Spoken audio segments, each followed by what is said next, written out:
Good morning. A mantra from Kena Upanishad, still from the first chapter. We chant and look at the meaning, go into the meaning afterwards. Om Yad Vachanabhyuditam Yad Vachanabhyuditam Yena Vagabhyudyate Yena Vagabhyudyate Tadeva Brahma Tvam Vidhi Tadeva Brahma Tvam Vidhi Nedam Yadidam Upasate Nedam Yadidam Upasate. I will mention right in the beginning, this word, it is written Brahma, and that is the actual word, but a strong tradition already is to switch the sounds of the ha and the ma first and then the ha. Writing remains the same. The etymology, the meaning of the word remains the same. But the ha is considered a voiced, soft sound in the Sanskrit language. And to keep it soft, that's my perception or theory. It is switched. I don't want to show what happens otherwise because it becomes very hard and harsh in some pronunciations if you don't switch it. But this is the tradition that you learn from Guru, North Indian style for sure, and other parts of India too. So Brahma becomes Brahma, and that is correct. It is standard, it is good. There are exceptions to the phonetic rule, So now I'll lead again. Yad vachanabhyuditam Yad vachanabhyuditam Yena vagabhyudyate Yena vagabhyudyate Tadeva Brahma Tvam Vidhi Tadeva Brahma Tvam Vidhi Nedam Yadidam Upasate Nedam Yadidam Upasate. Together. Yad Vachanabhyuditam Yena Vagabhyudyate Tadeva Brahma Tvam Vidhi Nedam Yadidam Upasate. So the context is about Brahman. When we quote the word into English, we may use what they call the stem form, which is in your dictionary, Brahma and Brahman. Brahma is the subject case, so that's okay to say Brahma in Sanskrit for sure. But Brahman, when it is quoted into English, that is sometimes seems arbitrary which form people adopt in the English. You could have the short A easily. And the long A, Brahma, is a different meaning. That would be the creator. The creator, there's creator, protector, and dissolver of the universe. Brahma, Vishnu, Shiva. That would be same stem form, but it splits into two branches. The Neura is the absolute. So what is this Brahman? The creator word is a masculine. So it's the protector, Vishnu, so is Shiva. The personal form often is given by the masculine. This is not people, it is language itself. And the impersonal form is given in the neuter, and that's what you have here, Brahma. You have a mantra, Gurur Brahma, Gurur Vishnu, Gurur Devo Maheshvara or Shiva. They're long A. And Guru Sakshat Param Brahma, that will be the short A, and that is the absolute. There's no language really that could capture it, and that's what this verse is about. Yet that which. And here two words melted together in the sound, it's called a sandhi. Vacha and anabhyuditam. Can you say? Vacha anabhyuditam. Together. Vacha anabhyuditam. Vacha is by speech. Vak is the word. Vach originally it becomes vak and vacha. By speech, by language. Abhyuritam. Abhyuritam means is expressed, has been expressed, can be expressed. You have some choices for translations. But anabhyuritam, not. Has never been expressed by speech, nor can it. This truth is for the past, the present, and the future in Vedic context, you know. Those universal truths, they were true before, they're still true. They're still true. It's not that the ancient people were so ignorant they couldn't express it. So it expands its meaning. Has not been expressed, is not expressed by speech. That which is never expressed by speech, or cannot, that is the best way. But yena, by which, vak, that is the same word as vacha, but subject case, by which speech itself, abhyudyate, is expressed. This is called a passive, by the way. Somebody expresses, that's active, is expressed by somebody, or by nobody, or by something. That is called the passive. So abhyudyate, that which is still the subject, by which speech or language itself is uttered, is expressed. That is a thought you have to try to follow. That which cannot be expressed by language, but by which language itself is expressed. How can you feel that? So the absolute is the absolutely transcendental, you know, the source and the power behind and the final aim and goal again of the entire universe. At the same time, that means it is right inside in us, and this is what this says. Your own speech could not happen without, you can call it the absolute I am. I am is an expression for that which is unexpressible. So that indeed, that alone, tat eva, Brahma as Brahman, tvam is you, vidhi is a verb, it's in the imperative mode of speaking. Know it.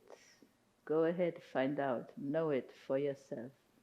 Know that that indeed is Brahman. You is for emphasis.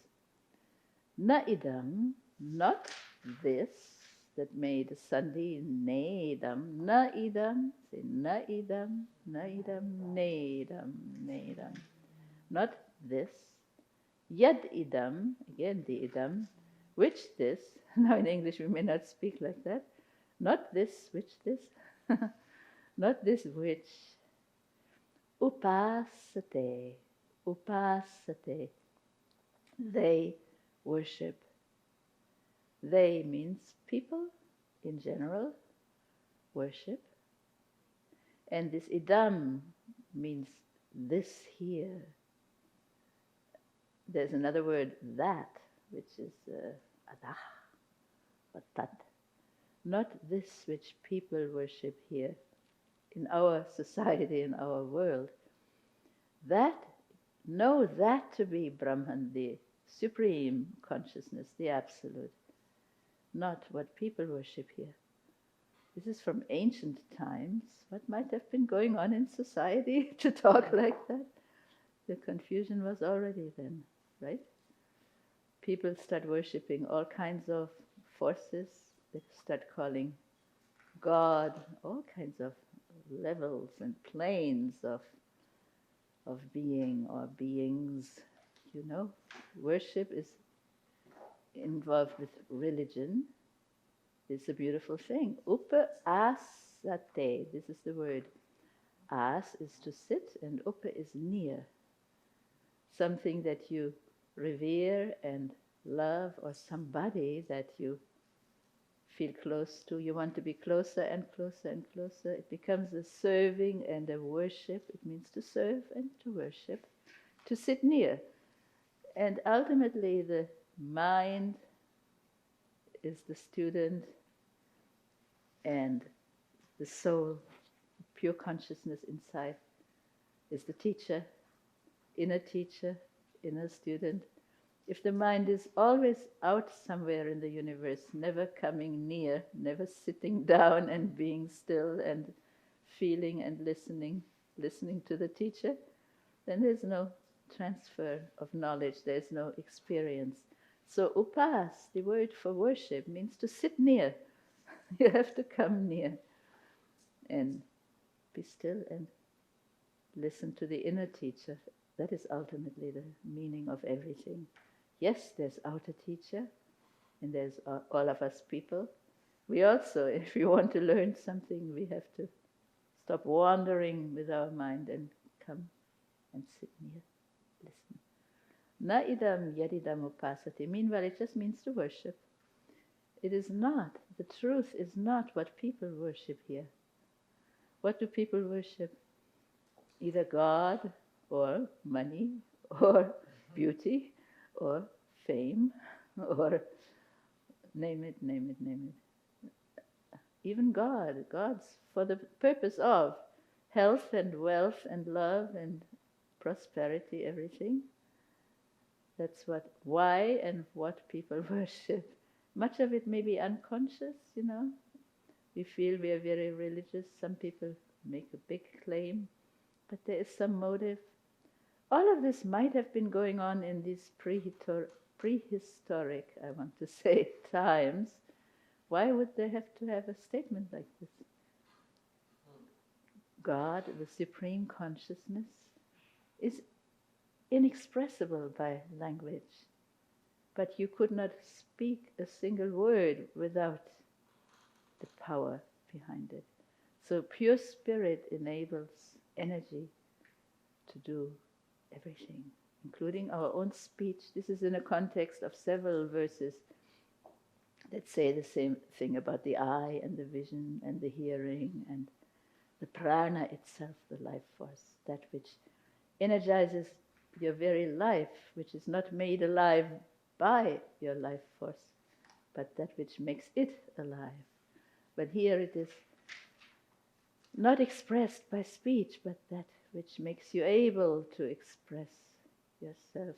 So kind of abstract, but take it literally. It means what it says.